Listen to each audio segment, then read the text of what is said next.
Thursday na naman at balik na naman tayo sa kalsada para mamulot ng barya.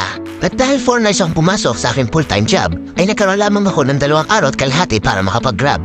At na yung week na to, hindi naging maganda ang allocation order ni Grab. Dahil na yung week na to, halos 2 order lang ang laging ibinabato sa akin ni Grab. Ang pangit pa sa allocation ni Grab ay magkahiwalay yung 2 customer o magkaiba ng direksyon o maaari naman yung isang order ay napakalapit at ang isang customer naman ang napakalayo. Kaya naman napipilitan ako i-cancel ang isa sa mga order na binibigay niya. At dahil nasa hindi magandang allocation order ni Grab ay halos umaabot ako ng 15 to 20 cancellation or more than pa sa loob lamang ng isang araw.